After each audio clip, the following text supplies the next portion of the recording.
RCF.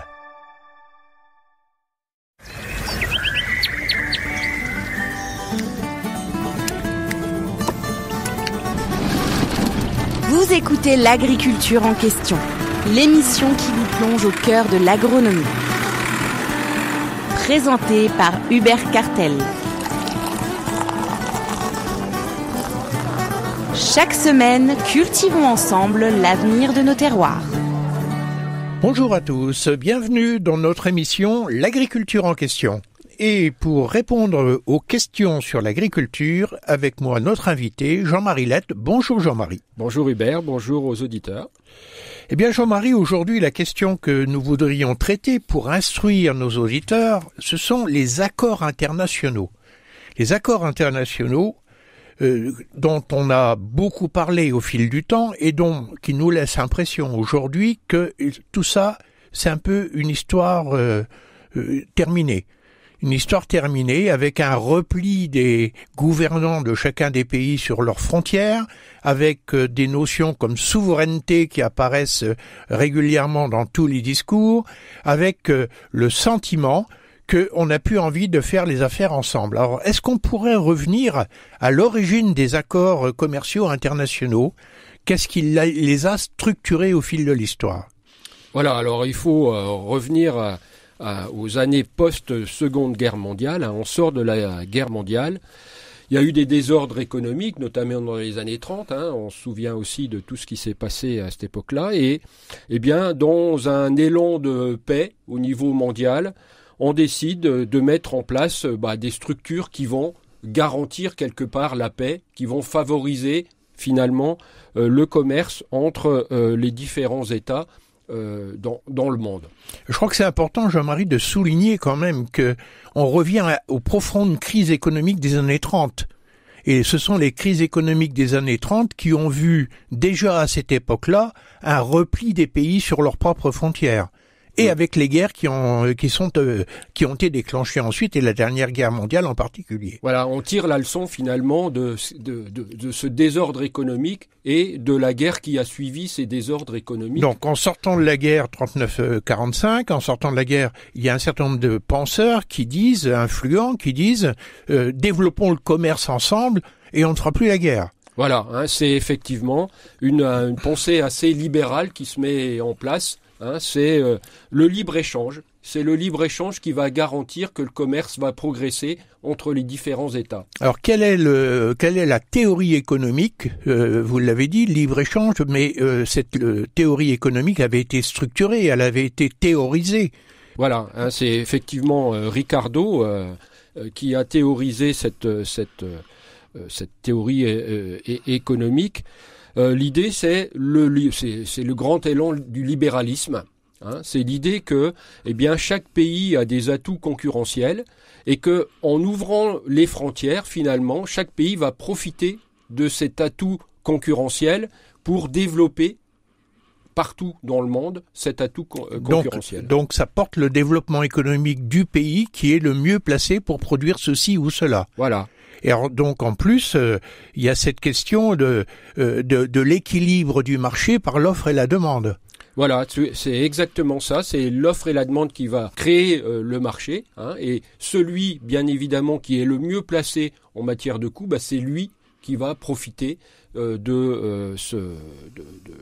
marché et garantir quelque part à la fois des recettes économiques pour ce pays-là, mais aussi des prix qui resteront relativement faibles pour les autres États, puisqu'ils pourront acheter ces produits-là à bas coût. Et ce qui est séduisant, c'est que Ricardo nous dit le marché va tout régler. Voilà. Et tous les problèmes vont être réglés par l'équilibre du marché. Voilà. Dès lors que la demande va dépasser l'offre, bien évidemment, il y a d'autres pays qui vont arriver pour approvisionner le marché. Alors, le premier accord, on peut en parler de ce premier accord au sortir de la guerre de 39-40 ? Voilà, c'est effectivement les accords du GATT. GATT, c'est un mot anglais. Alors, General Agreement on Tariff and Trade. Voilà. Donc, accord général sur les droits de douane, en fait, et le commerce. Voilà. Et donc, cet accord du GATT, il est rythmé par ce qu'on appelait des rounds de négociation.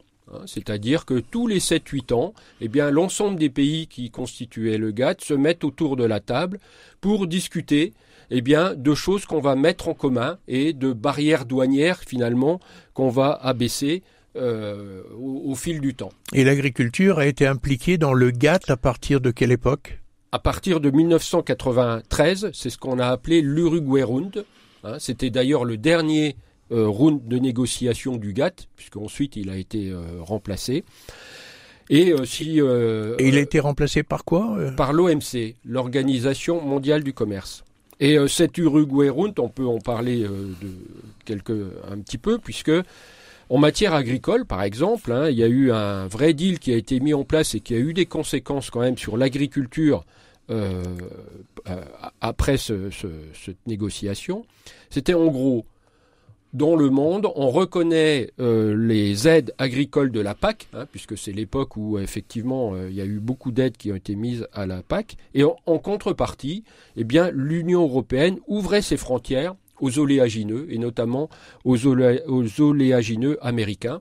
Et c'est l'arrivée en fait du soja en grande quantité en Europe. Alors c'est quand même intéressant parce que normalement, selon la théorie de Ricardo, ça veut dire qu'aucun pays ne reçoit d'aide financière de la part, les secteurs économiques ne reçoivent pas d'aide financière pour ne pas fausser le commerce international, mais l'Organisation de l'Europe, ce sont des aides aux agriculteurs.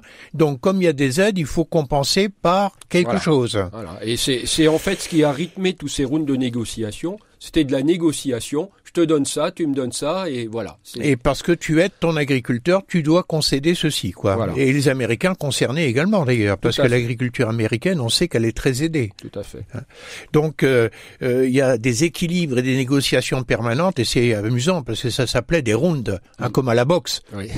En fait, et c'est vrai que ces négociations étaient importantes. Alors, l'OMC, c'était en gros combien de pays Alors, l'OMC, aujourd'hui, ça a progressé dans le temps, mais aujourd'hui, il y a 166 pays, c'est énorme.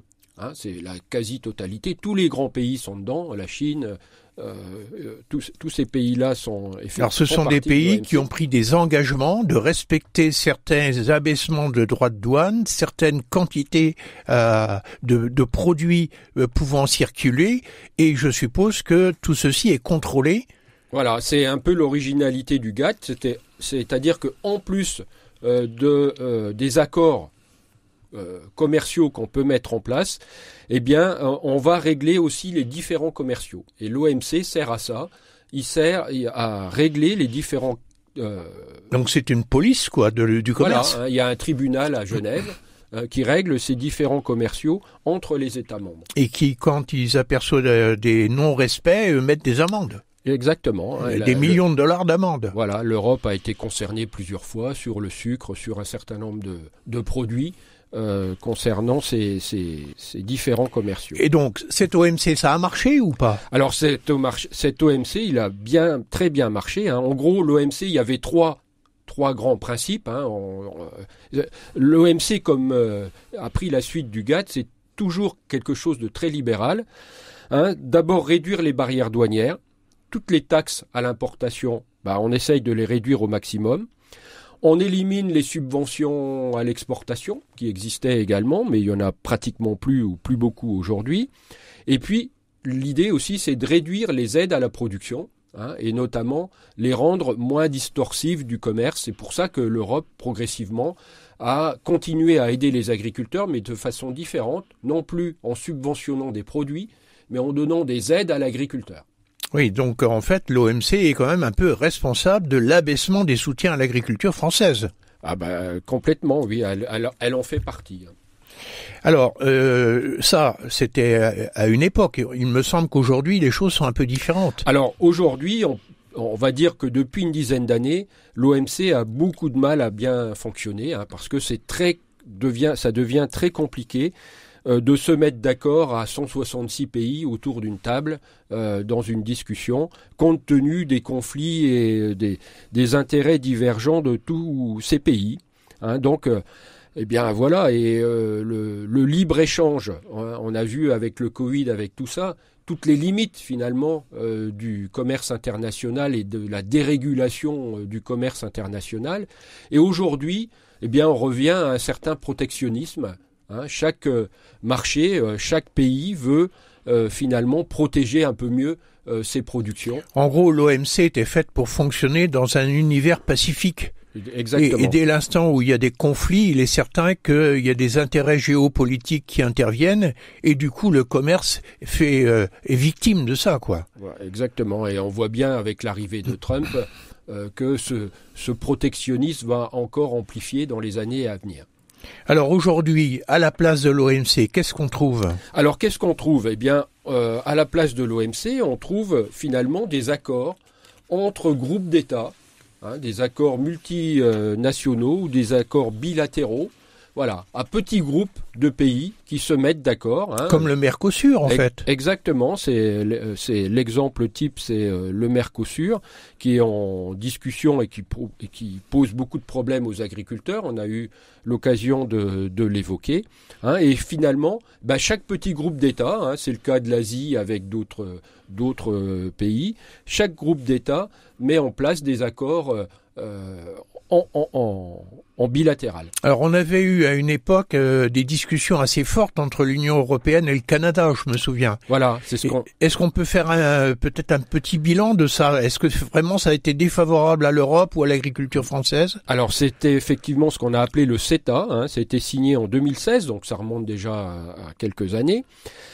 Et ce traité qui a d'ailleurs entraîné beaucoup d'inquiétudes des agriculteurs parce que c'est un peu ce qui se passe avec le Mercosur aujourd'hui. On ouvrait, même si le Canada n'a pas la dimension agricole du Brésil ou de l'Argentine, on ouvrait en fait nos frontières à un certain nombre de produits agricoles. Et il y avait des craintes, notamment pour le secteur bovin, où l'importation de produits agricoles non conformes aux normes sanitaires. Au Canada, on sait qu'il y avait un peu de viande hormonée qui existe encore sans doute aujourd'hui.